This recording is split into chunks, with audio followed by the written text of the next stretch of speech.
Hi guys, welcome back to my YouTube channel the SAP study. हम पढ़ रहे थे राजस्थान के लोक देवताओं के बारे में, जिसमें कल हमने तेजा जी और देव नारायण जी के बारे में पढ़ा था। आज हम आगे इसी सीरीज को बढ़ाते हैं और पढ़ते हैं कुछ अन्य लोक देवताओं के बारे में। उनके बारे में थोड़ा थोड़ा ही आता है, जो मेन मोस्ट इम्पोर्टेंट, जो लंबे लंबे जिनके बारे में वर्णन मिलता है हमें, तो वो तो हमने पढ़ लिया है। अब हमें सिर्फ छोटे छोटे जो लोक देवता आते हैं, लोक देवता तो बहुत बड़े हैं लेकिन उनका वर्णन बहुत छोटा छोटा आता है, उसके बारे में हम फटाफट देख लेते हैं। तो चलिए शुरू करते हैं।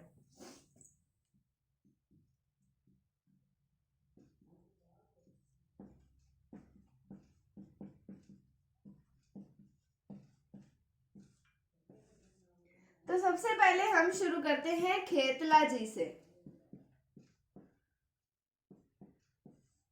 हम बात करते हैं इनके मुख्य मंदिर की। तो इनका मुख्य मंदिर बना हुआ है सोनाना। ये है पाली में। कहां पर इनका मुख्य मंदिर बना हुआ है? सोनाना में, पाली में है सोनाना। और यहाँ पर हकलाने वाले बच्चे या जिनसे ढंग से नहीं बोला जाता, वह उस तरीके के बच्चों का इलाज किया जाता है। तो यहाँ हकलाने वाले बच्चों का इलाज किया जाता है।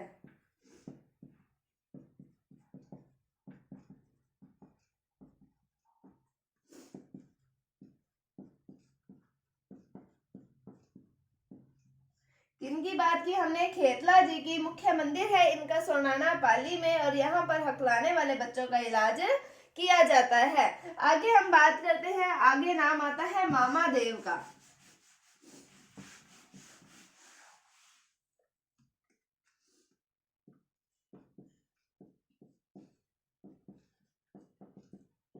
अब मामा देव जो है, इन्हें कहा जाता है बरसात का देवता। तो इन्हें बरसात का देवता कहा जाता है।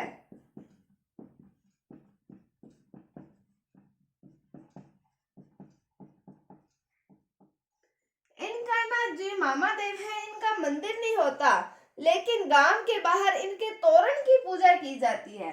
तो हम ये लिख सकते हैं कि इनका मंदिर नहीं होता, बल्कि गांव के बाहर इनके तोरण की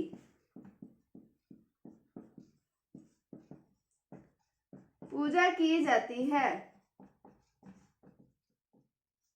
फिर हम आगे बात करें तो इनको जो है वो भैंस की बलि दी जाती है।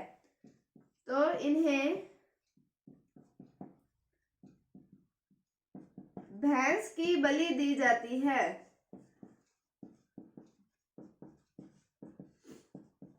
तो ये था मामा देव के बारे में, क्या कि इन्हें बरसात का देवता कहा जाता है। इनका मंदिर नहीं होता, लेकिन इनके गांव के बाहर जो है वो इनकी तोरण की पूजा जो है वो की जाती है। और इन्हें किसकी बलि दी जाती है? तो इन्हें भैंस की बलि दी जाती है। किनको? मामा देव को। अब हम आगे बढ़ते हैं, नाम आता है रूपनाथ जी या झोरड़ा जी।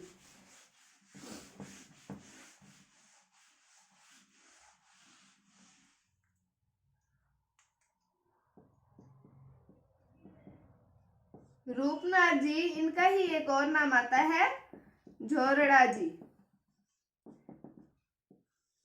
जब हमने पाबू जी के बारे में पढ़ा था, तो हमने ये पढ़ा था कि जो देवल चारनी की गायों की रक्षा के लिए उन्होंने जिंदराव खींची के साथ में युद्ध किया था देंचू नामक स्थान पर, और वहां पर वो वीर गति को प्राप्त हो गए थे। तो वो जो जिंदराव खींची थे, उनकी हत्या की किसने?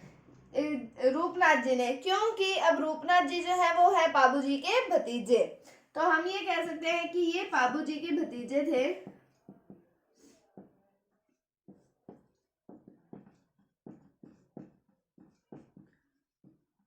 और इन्होंने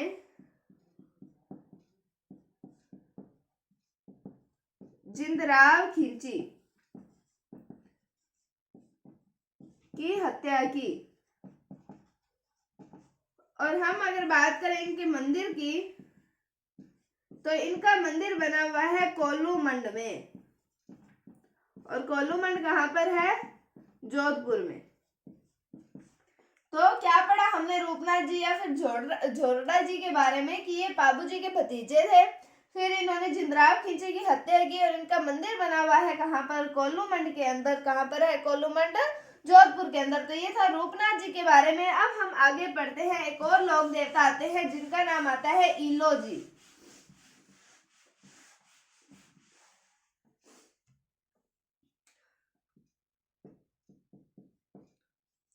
अब ये जो ईलो जी हैं, ये जो होलिका थी जिनका हम दहन करते हैं होली से एक दिन पहले, तो उनके होने वाले पति थे।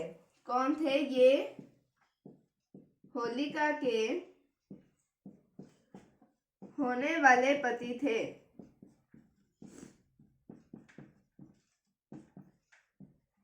इन्हें हम कह सकते हैं कि इन्हें कहा जाता है छेड़छाड़ के लोक देवता। तो इन्हें छेड़छाड़ का लोक देवता कहा जाता है।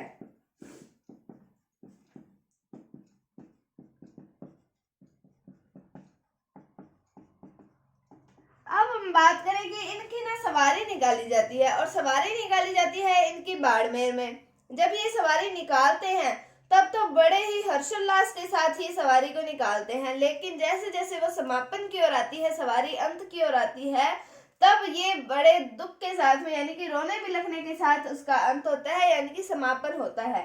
तो हम ये कह सकते हैं कि इनकी सवारी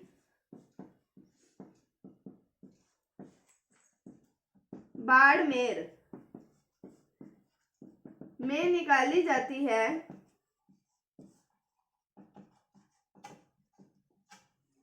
और सवारी का प्रारंभ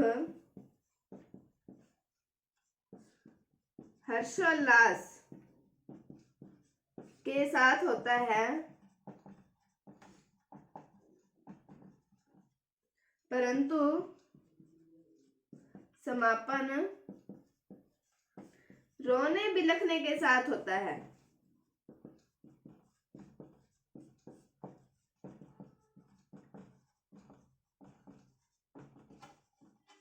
तो हमने बात किसकी की? ईलो जी की। इनको क्या कहा जाता है? होलिका के होने वाले पति थे ये, और इन्हें छेड़छाड़ के लोक देवता जो है वो कहा जाता है। अब इनकी सवारी कहाँ निकलती है? बाड़मेर में निकाली जाती है, और सवारी का प्रारंभ जो है वो तो हर्षोल्लास के साथ होता है, लेकिन जब सवारी समापन की ओर आती है तब वो रोने बिलखने के साथ इसका समापन होता है। तो ये था ईलो जी के बारे में। अगले लोक देवता आते हैं हमारे पास आलम जी।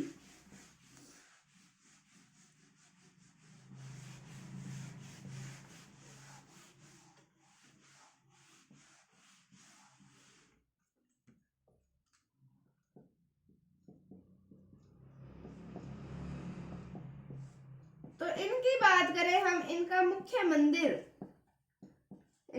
मंदिर बना हुआ है धोरी मन्ना में,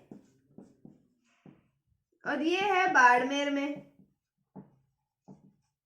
कहां पर बना हुआ है? धोरी मन्ना, बाड़मेर में। और इसे कहा जाता है घोड़ों का तीर्थ स्थल। तो हमने बात की आलम जी के बारे में। इनका मुख्य मंदिर कहां पर बना हुआ है? धोरी मन्ना में, बाड़मेर में बना हुआ है, और इसको क्या कहा जाता है? घोड़ों का तीर्थ स्थल जो है वो कहा जाता है। उसके बाद में अगले लोक देवता जो हमारे पास आते हैं उनका नाम आता है भूरिया बाबा।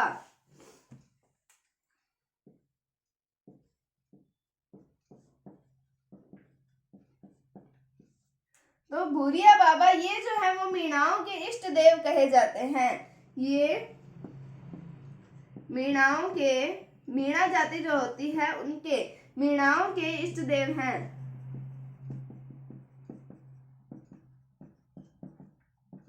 अब जो मीणा जाति के लोग हैं वो इनकी कसम खाकर जो है वो कभी झूठ नहीं बोलते हैं। तो मीणा जाति के लोग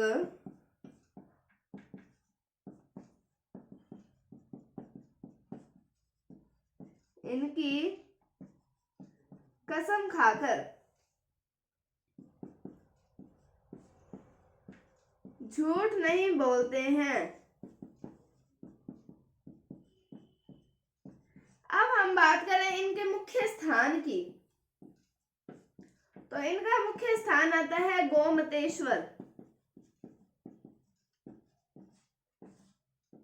गोमतेश्वर, और इसे ही कहा जाता है गोड़वाड़ क्षेत्र। तो ये किसकी बात की हमने, भूरिया बाबा की। तो ये मीणाओं के इष्ट देवता है और मीणा जाति के लोग जो है वह इनकी कसम खाकर झूठ नहीं बोलते। फिर हमने बात की इनके मुख्य स्थान की, तो गोमतेश्वर इनका जो है वो मुख्य स्थान है। उसके बाद में हम बात करते हैं आगे, एक और लोक देवता आते हैं जिनका नाम आता है वीर फत्ता जी।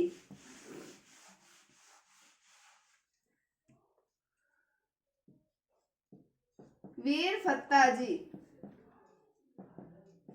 तो इनके हम बात करते हैं मुख्य मंदिर की। तो इनका मुख्य मंदिर बना हुआ है सांथू में, और सांथू है जालौर में। मुख्य मंदिर कहाँ पर बना हुआ है, सांथू जालौर में। और फिर ये जो है वीर फत्ता जी, ये भी गायों की रक्षा करते हुए वीर गति को प्राप्त हुए थे। तो ये गायों की रक्षा करते हुए वीर गति को प्राप्त हुए। तो हमने बात की वीर फत्ता जी की मुख्य मंदिर सांथू जालौर में है और ये गायों की रक्षा करते हुए वीर गति को प्राप्त हुए थे। अब हम बात करते हैं हरिराम जी की।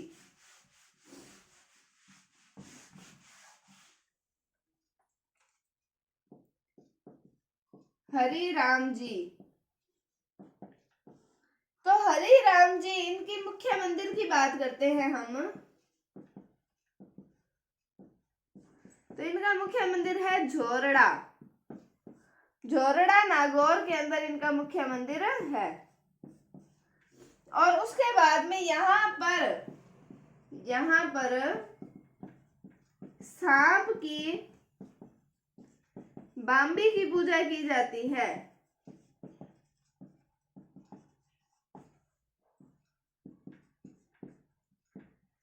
तो हमने बात की हरिराम जी की, इनका मुख्य मंदिर कहाँ पर है, झोरड़ा नागौर के अंदर है, और यहाँ पर सांप की बाम्बी की पूजा जो है वो की जाती है। तो ये था हरिराम जी के बारे में। आज हमने पढ़ा खेतला जी के बारे में, मामादेव के बारे में, रूपनाथ जी के बारे में पढ़ा हमने, इलो जी के बारे में, आलम जी के बारे में, भूरिया बाबा के बारे में, फिर हमने वीर फत्ता जी के बारे में पढ़ा और हरिराम जी के बारे में पढ़ा। उम्मीद है आपको टॉपिक समझ आया होगा। अगर आपको इसमें कोई भी डाउट है तो आप कमेंट सेक्शन में पूछ सकते हैं। हमारा कल का टॉपिक बचा है ये लोक देवताओं वाला, और कल हम लोक देवताओं के साथ ही लोक देवियों की भी शुरुआत करेंगे। अगर आपको वीडियो थोड़ी सी भी अच्छी लगी है तो इसे लाइक कीजिए, शेयर कीजिए, और चैनल पर नए हैं तो इसे सब्सक्राइब जरूर कीजिए। Thank you, thanks for watching, bye bye.